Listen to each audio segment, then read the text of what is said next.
পরবর্তী গল্প পেতে আমার চ্যানেলটা অবশ্যই সাবস্ক্রাইব করে রাখবেন। ধন্যবাদ।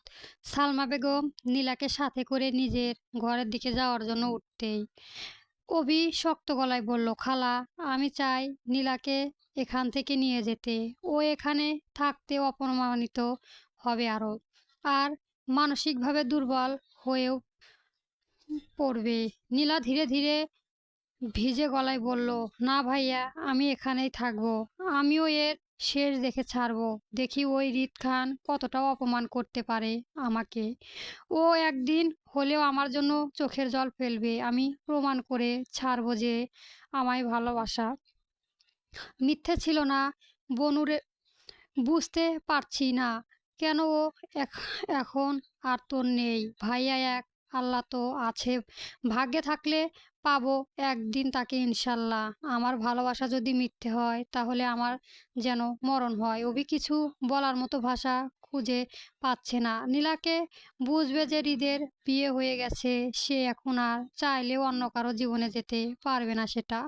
সালমা বেগম দীর্ঘশ্বাস ফেলে বলল, মা, যে দেবে বসে জীবন নষ্ট করতে নেই। ভালোবাসা যদি সত্যি হয় সেটা সম্মান দিয়ে ধরে রাখতে হয়, অপমান সহ্য করে নয়। তৃষ্পির, এলিনীলাকে নিয়ে যাওয়া যাও তোমরা উপরের রুমে। তৃষ্পির চোখ তুলে তাকালেন সামনে দাঁড়িয়ে থাকা নীলার দিকে। তৃষ্পির কেমন জানি মায়া কাজ করছে মেয়েটির উপর। কি সুন্দর মায়াবী চেহারা। তৃষ্পির মনে মনে বলল, মাশাল্লাহ।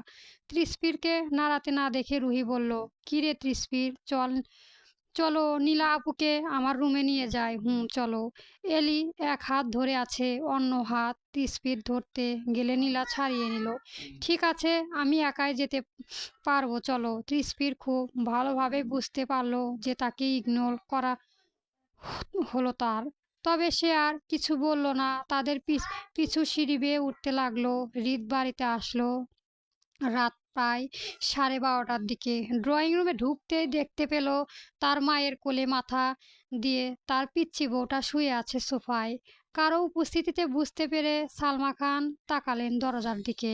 হৃদকে দাঁড়িয়ে থাকতে দেখে তৃষ্পিরকে ঘুম থেকে জাগিয়ে বলল, ওকে খেতে দাও, আমি রুমে দিকে গেলাম। সালমা বেগম তৃষ্পিকে ঘুম থেকে উঠিয়ে দিয়ে নিজের ঘরের দিকে যেতে লাগলেন সিঁড়ি বয়ে। হৃদ শান্ত মুখে মায়ের চলে যাওয়া দেখলো। হৃদ খুব ভালো করেই বুঝতে পারছে তার মায়ের রাগ একটুও কমেনি এখন। নইলে তৃষ্পিরকে এখনো তার মা কোনোদিনও বসিয়ে রাখতে না নিজে থাকতেন। হয়তো হৃদের সাথে কথা বলবে না বলে তৃষ্পিরকে সাথে রেখেছেন। তৃষ্পির হঠাৎ ঘুম ভাঙতে একটু অপ্রস্তুত হয়ে উঠল। চোখ মুছে উঠে বসলো সে। সামনে দাঁড়িয়ে হৃদ, চোখ মুখে কেমন জানি এক ক্লান্তির ছাপ। তৃষ্পির ধীরে ধীরে বলল, আপনি বসুন, আমি খাবার গরম করে আনছি।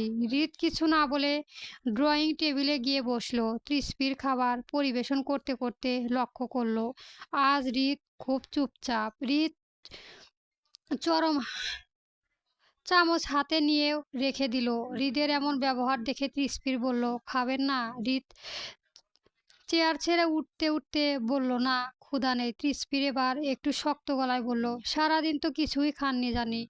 রাগ করে নিজের শরীরের ক্ষতি করবেন না প্লিজ। হৃদ যেতে গিয়েও থেমে গেল এবং বলল, শোনো মেয়ে, আমাকে বেশি জ্ঞান দিতে আসবে না একদম।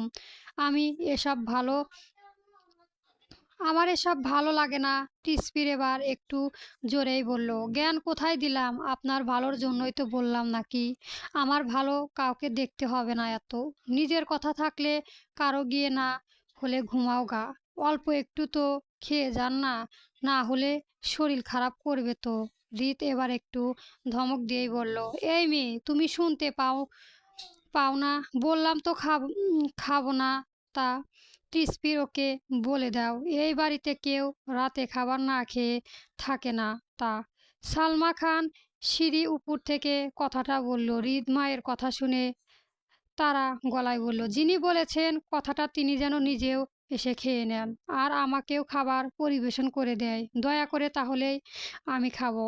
আমার খাওয়া নিয়ে কাউকে এত ভাবতে হবে না। রিত আবার বলল, তাহলে আমি খাবার খাচ্ছি কিনা সেটা কাউকে ভাবতে হবে না এত। সালমা খান জানে এই ছেলের সাথে বকে কোনো লাভ নেই। হৃদ সারাদিন না খেয়ে থাকলে শরীর খারাপ হয়ে যায়। তাই সালমা খান নেমে আসলেন উপর থেকে এবং হৃদ আর তিসফিরকে খাবার পরিবেশন করে দিয়ে নিজেও খেতে বসেন।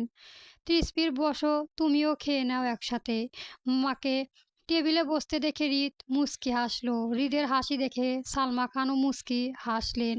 হৃদ একটু পর তার মাকে বলল, সরি আম্মু, ভুল বুঝো না প্লিজ।